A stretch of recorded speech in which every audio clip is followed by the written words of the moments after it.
Crypto उत्पाद और NFTs अनियमित हैं और अत्यधिक जोखिम भरे हो सकते हैं। ये संभव है कि इस तरह के लेन देन से हुए किसी भी नुकसान के लिए नियामक सहारा प्राप्त ना हो। हमें ना बचपन से ट्रैवलिंग का बड़ा शौक था।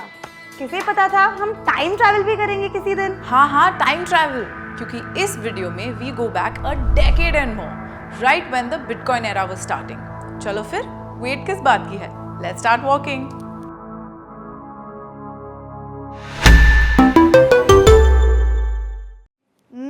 बिटकॉइन पे वीडियो बना रही हूँ, बिटकॉइन वेल नहीं बनी हूँ अभी तक। इतने में इतना ही मिलेगा। हाय, I am Niyati. Hi, I am Saili. And together we fin cocktail and we try to demystify finance. ये उन दिनों की बात है जब सातोशी नाकामोटो जी ने 2008 में बिटकॉइन का व्हाइट पेपर निकाला और ऐसे ही क्रिप्टो का जन्म हुआ। इस व्हाइट पेपर के अनुसार सातोशी नाकामोटो ने एक ऐसा online mode of transaction create किया जिससे दो लोग एक दूसरे को बिना किसी फाइनेंशियल इंस्टीट्यूशन की मदद से पैसे ट्रांसफर कर पाएंगे। Different? I know, awesome. Although 2008 में व्हाइट पेपर रिलीज कर दी गई थी, पर 2009 में सबसे पहला बिटकॉइन माइन किया गया, जिसको जेनेसिस ब्लॉक भी कहते हैं। और फिर क्या था, bitcoin blockchain network was live. यार ट्रैवलिंग ना मेक्स मी हंग्री। कुछ खाएं क्या? Let's take a pizza break. So tasty. But क्या आपको पता है कि 2010 में एक प्रोग्रामर ने 10,000 बिटकॉइंस के बदले 2 पिज्जाज मंगवाए थे। कसम वाली बात मैं आपको बताऊं, मुझे पता चला कल रात ये लोग बर्गर खाते रहे हैं, कल रात ये लोग पिज्जे खाते रहे हैं। हाँ ब्रो, हंसो मत, दैट्स एक्चुअली व्हाट हैपेंड। आज अगर उस बंदे ने अपने बिटकॉइंस रखे होते तो वो पूरी पिज्जा की फैक्ट्री उसकी होती। पिज्जा क्या क्या ना करवाए यार, वो सब तो ठीक था। हर साल crypto community celebrate this day as bitcoin pizza day. खैर, on to our next top 10। Impressive है ना? जब 2011 में पहला ऑल्ट कॉइन लाइट कॉइन बनाया गया, किसी ने नहीं सोचा था कि ऑल्ट कॉइन्स इतनी तेजी से पूरे मार्केट पे छा जाएंगे। अब ऑल्ट कॉइन्स क्या है ये डिटेल में समझने के लिए आपको हमारी ये वीडियो देखनी पड़ेगी। बिटकॉइन, जिसकी प्राइस $0.08 से स्टार्ट हुई थी, अब 2011 आते आते $1 तक पहुंच चुकी थी। पर वही हुआ जिसका डर था, बिटकॉइन क्रैश्ड। बिटकॉइन अब $1.067 से सिर्फ $0.67 पर आ गया था। 2011 was not a great year for Bitcoin. पहले क्रैश के बाद बिटकॉइन की प्राइस फिर से $29.58 पर आ गई थी, पर फिर उस साल नवंबर में it came down to $2। And right when things were going tough, someone tweeted hodl. 2013 में भी कुछ ऐसा ही हुआ।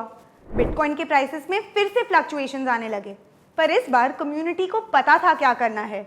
hodl, a drunk not so good trader, internet पर आकर सबको सिर्फ होप देना चाहता था, hope to hold on to their bitcoins.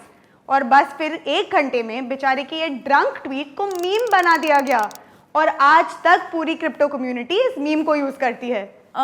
छोटे छोटे शहरों में ऐसी बड़ी बड़ी बातें होती रहती हैं। जेम्स हावल नाम के एक बंदे ने 2013 में अपने $340 मिलियन वर्थ की बिटकॉइन वॉलेट को एक लैंडफिल में गलती से, माइंड यू, गलती से लैंडफिल में गिरा दिया। So please be extra careful around such signs, will you?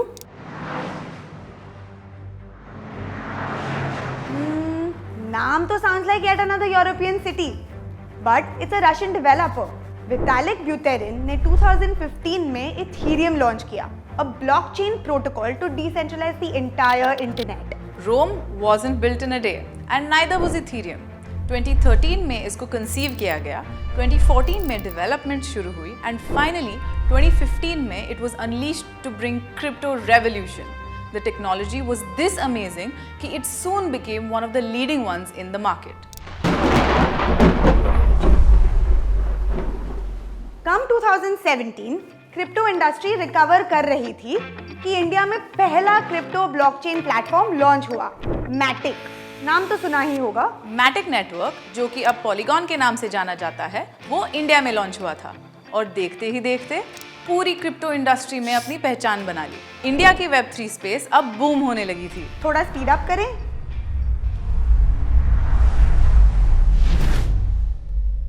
इस माइलस्टोन के लिए 1 साल ही काफी है, क्योंकि anyways people are going to remember it forever. Bitcoin फिर से क्रैश हुआ और इस बार it went down by 65%। Bitcoin के प्राइसेस में फ्लक्चुएशंस आते ही दूसरे क्रिप्टो एसेट्स के प्राइसेस भी कम होने लगे। सितंबर आते आते सारे क्रिप्टोज 80% से भी ज्यादा कोलैप्स कर चुके थे। ये .com बबल के क्रैश से भी ज्यादा बड़ा क्रैश था। पर फिर the loyal crypto enthusiasts knew the trick, HODL। 2021 was the golden period for crypto. Markets saw a surge. Pandemic की वजह से क्रिप्टो अडॉप्शन बढ़ने लगा, क्रिप्टो धीरे धीरे मेन स्ट्रीम होने लगा। इंडिया में भी क्रिप्टो रेगुलेशंस के राउंड बातें शुरू हो गए और एल साल्वाडोर ने तो बिटकॉइन को लीगल भी कर दिया।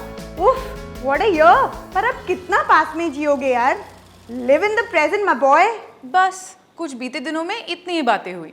बिटकॉइन की प्राइसेस फ्लक्चुएट जरूर हुई पर नए ऑल टाइम हाईज भी सेट किए।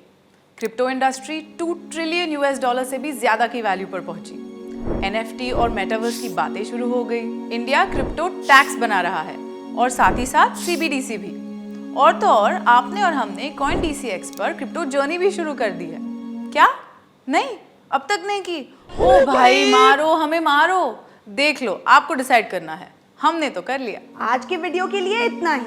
काफी टाइम ट्रैवल हो गया। Now we just want to sleep. तो मिलते हैं अगले वीडियो में। बस फॉर द रिकॉर्ड, ये वीडियो कोई फाइनेंशियल एडवाइस नहीं है और किसी भी एसेट में इन्वेस्ट करने से पहले अपनी रिसर्च जरूर करें। Till then, we're gonna make it. Wag me. And to invest on the CoinDCX app पर सर्च करो BTC फॉर बिटकॉइन या फिर सारे ऑल्ट कॉइन्स भी। But don't forget to do your research first and subscribe here too. Crypto उत्पाद और NFTs अनियमित हैं और अत्यधिक जोखिम भरे हो सकते हैं। ये संभव है कि इस तरह के लेन देन से हुए किसी भी नुकसान के लिए नियामक सहारा प्राप्त ना हो।